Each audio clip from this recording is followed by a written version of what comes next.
بسم اللہ الرحمن الرحیم۔ السلام علیکم۔ دجال کون ہے اور یہ کب اور کس طرح ظاہر ہوگا؟ دجال سب سے بڑا فتنہ ہے۔ روایت میں ملتا ہے، وہ کہتے ہیں کہ میں نے رسول صلی اللہ علیہ وآلہ وسلم سے یہ فرماتے ہوئے سنا کہ آدم علیہ السلام کی پیدائش سے لے کر قیامت آنے تک دجال سے زیادہ بڑا فتنہ کوئی نہیں ہے۔ دجال کے شعبدے حذیفہ یمانی بیان کرتے ہیں کہ رسول صلی اللہ علیہ وآلہ وسلم نے فرمایا، دجال بائیں آنکھ سے کانا ہوگا، اس کے جسم پر بہت گھنے بال ہوں گے اور اس کے ساتھ اس کی جنت اور دوزخ بھی ہوگی، لیکن جو اس کی جنت نظر آئے گی دراصل وہ اس کی دوزخ ہوگی، اور جو اس کی دوزخ نظر آئے گی دراصل وہ اس کی جنت ہوگی۔ لہٰذا جس کو جنت بخشے گا وہ دوزخی ہوگا اور جس کو اپنی دوزخ میں ڈالے گا وہ جنتی ہوگا۔ ایک اور روایت میں ہے کہ رسول صلی اللہ علیہ وسلم سے یہ مروی ہے کہ انہوں نے فرمایا کہ دجال کے متعلق ایسی بات نہ بتا دوں جو حضرت نوح علیہ السلام سے لے کر آج تک کسی نبی نے اپنی امت کو نہ بتائی ہو۔ دیکھو وہ کانا ہوگا اور اس کے ساتھ جنت اور دوزخ کے نام سے 2 شعبدے بھی ہوں گے، تو جس کو وہ جنت کہے گا وہ در حقیقت دوزخ ہوگی۔ دیکھو دجال سے میں بھی تم کو اسی طرح ڈراتا ہوں جیسا کہ نوح علیہ السلام نے اپنی قوم کو ڈرایا تھا۔ دجال سے دور رہو۔ ایک روایت میں اور ملتا ہے کہ رسول صلی اللہ علیہ وسلم نے فرمایا، دیکھو جو شخص دجال کی خبر سنے اس کو چاہیے کہ وہ اس سے دور ہی رہے۔ بخدا ایک شخص اپنے دل میں یہ خیال کرے گا کہ وہ مومن آدمی ہے، لیکن ان عجائبات کو دیکھ کر جو اس کے ساتھ ہوں گے وہ بھی اس کے پیچھے لگ جائے گا۔ دجال کا حلیہ کیسا ہوگا؟ عبادہ بن صامت کہتے ہیں کہ رسول صلی اللہ علیہ وسلم سے روایت فرمایا کہ آپ صلی اللہ علیہ وسلم نے فرمایا، میں نے دجال کے متعلق کچھ تفصیلات تم لوگوں سے بیان کی، لیکن مجھ کو خطرہ ہے کہ کہیں تم پورے طور پر اس کو نہ سمجھے ہو۔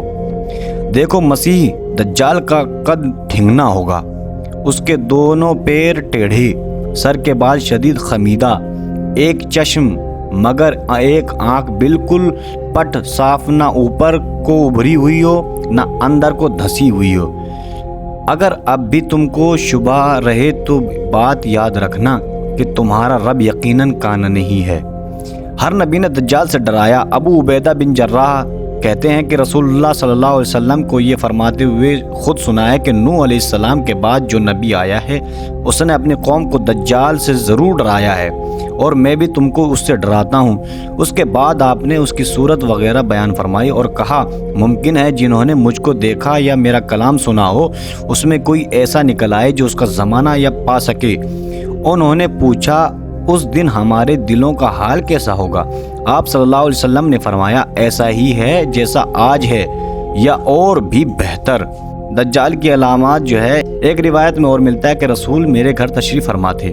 رسول صلی اللہ علیہ وسلم نے دجال کا ذکر فرمایا کہ اس کے ظہور سے پہلے 3 قحط پڑیں گے۔ 1 سال آسمان کی 1/3 بارش رک جائے گی اور زمین کی پیداوار بھی 1/3 کم ہو جائے گی۔ دوسرے سال آسمان کی 2 حصے بارش رک جائے گی اور زمین کی پیداوار اور 2 حصے کم ہو جائے گی، اور تیسرے سال آسمان سے بارش بالکل نہ برسے گی اور زمین کی پیداوار بھی کچھ نہ ہوگی، حتیٰ کہ جتنے حیوانات ہیں خواہ وہ کھر والے ہوں یا ڈاڑھ سے کھانے والے، سب ہلاک ہو جائیں گے۔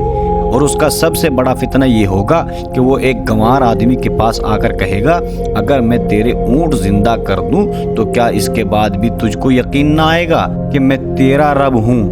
وہ کہے گا ضرور۔ اس کے بعد اس کے اونٹ کی اسی شیطان کی شکل بن کر اس کے سامنے آئے گا، جیسے اچھے تھن اور بڑے کوہان والے اونٹ ہوا کرتے ہیں۔ اسی طرح ایک شخص اس کے پاس آئے گا جس کا باپ اور سگا بھائی گزر چکا ہوگا، اور اس سے آ کر کہے گا، بتلا اگر میں تیرے باپ بھائی کو زندہ کر دوں تو کیا پھر بھی یہ یقین نہ آئے گا کہ میں تیرا باپ ہوں؟ وہ کہے گا کیوں نہیں؟ بس اس کے بعد شیطان اس کے باپ بھائی کی صورت بن کر آ جائے گا۔ حضرت فرماتی ہیں کہ رسول اکرم صلی اللہ علیہ وسلم ضرورت سے باہر تشریف لے گئے۔ اس کے بعد لوٹ کر دیکھا تو لوگ آپ صلی اللہ علیہ وسلم کے اس بیان کے بعد بڑے فکر و غم میں پڑے ہوئے تھے۔ اسما کہتے ہیں کہ آپ صلی اللہ علیہ وسلم نے فرمایا، دروازے کے دونوں کوارڈ پکڑ کر فرمایا، اسما کو کہو کیا حال ہے؟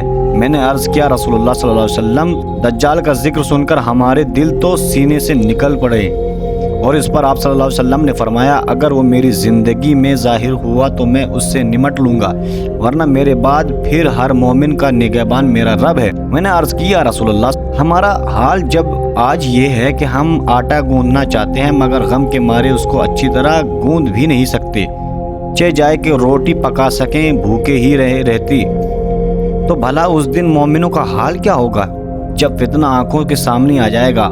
آپ صلی اللہ علیہ وسلم نے فرمایا اس دن ان کو وہ غذا کافی ہوگی آسمان کے فرشتوں کی ہے، یعنی اللہ تعالیٰ کی تسبیح و تقدیس۔ دجال کی بدخلقی، دجال قوم یہود میں سے ہوگا، عوام میں اس کا لقب مسیح ہوگا، دائیں آنکھ میں پھلی ہوگی، گھونگھردار بال ہوں گے، سواری میں ایک بڑا گدھا ہوگا۔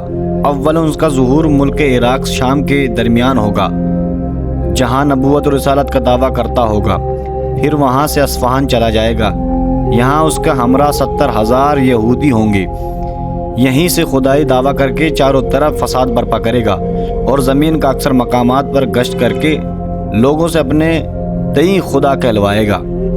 دجال کی جادوگریاں اور مومنوں کے آزمائش، لوگوں کی آزمائش کے لیے خداوند کریم اس سے بڑے خرق عادات ظاہر کرائے گا اور اس کی پیشانی پر لفظ کافر لکھا ہوگا جس کی شناخت صرف اہل ایمان کر سکیں گے۔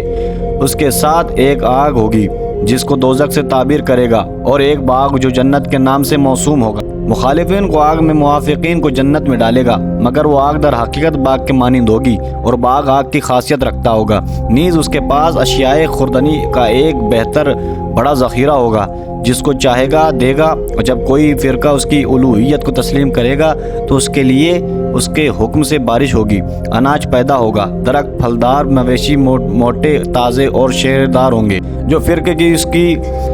جو فرقہ اس کی مخالفت کرے گا تو اس سے اشیاء مذکورہ بند کر دے گا اور اسی قسم کی بہت سی ایذائیں مسلمانوں کو پہنچائے گا، مگر خدا کے فضل سے مسلمانوں کو تسبیح اور تحلیل کھانے پینے کے کام دے گی۔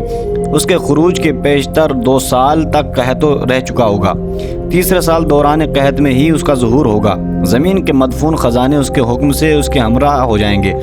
بعض آدمیوں سے کہے گا کہ یہ میں تمہارے مردہ ماں باپ کو زندہ کرتا ہوں تاکہ تم اس کی قدرت کو دیکھ کر میری خدائی کا یقین کر لو۔ پس شیاطین کو حکم دے گا دجال مکہ و مدینے میں داخل نہ ہو سکے گا۔ اس کیفیت سے بہت سے ممالک پر اس کا گزر ہوگا، یہاں تک کہ وہ جب سرحد یمن میں پہنچے گا اور وہ بدن لوگ بکثرت اس کے ساتھ ہو جائیں گے تو وہاں سے لوٹ کر مکہ معظمہ کے قریب مقیم ہو جائے گا، مگر بسبب محافظت فرشتوں کے مکہ معظمہ میں داخل نہ ہو سکے گا۔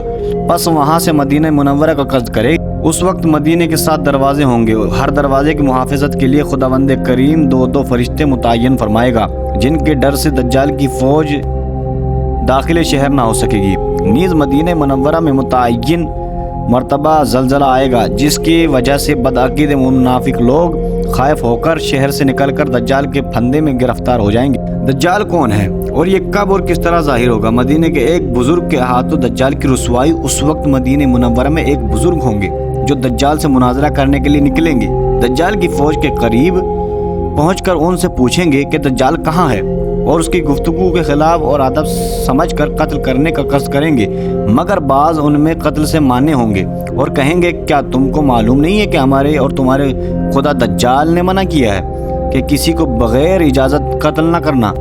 بس وہ دجال کے سامنے جا کر بیان کریں گے کہ ایک گستاخ شخص آیا ہے اور آپ کی خدمت میں حاضر ہونا چاہتا ہے۔ دجال ان کو اپنے پاس بلائے گا۔ جب وہ بزرگ دجال کے چہرے کو دیکھیں گے تو فرمائیں گے کہ میں نے تجھے پہچان لیا، تو وہی ملعون ہے جس کی پیغمبر خدا صلی اللہ علیہ وسلم نے خبر دی تھی اور تیری گمراہی کی حقیقت بیان فرمائی تھی۔ دجال غصے میں آ کر کہے گا کہ اس کو آرے سے چیر دو، بس وہ آپ کو ٹکڑے کر کے دائیں بائیں جانب ڈال دے گا۔ پھر دجال خود ان دونوں ٹکڑوں کو جمع کر کے زندہ ہونے کا حکم دے گا، چنانچہ وہ خدائے قدوس کی حکمت و واردی سے زندہ ہو کر کہیں گے اب تو مجھ کو پورا یقین ہو گیا، تو وہی مردود دجال ہے جس کی ملعونیت کی خبر پیغمبر صلی اللہ علیہ وسلم نے دی تھی۔ دجال جھنجھلا کر اپنے مقتدین سے کہے گا اور حکم دے گا اس کو ذبح کر دو، بس وہ آپ کے حلق پر چھری پھیریں گے مگر اس سے آپ کو کوئی ضرر نہ پہنچے گا۔ دجال شرمندہ ہو کر ان بزرگ کو اپنی دوزخ میں جس کا ذکر اوپر گزر چکا ہے جس کا میں نے بیان کر دیا ہے، مگر خدا وند کریم کی قدرت سے وہ آپ کے حق میں برد و سلام ہو جائے گی۔ اس کے بعد دجال کسی مردہ کو زندہ نہیں کر سکے گا اور اس پہ یہ قدرت نہیں ہوگی، اور یہاں سے ملک شام کی جانب روانہ ہو جائے گا۔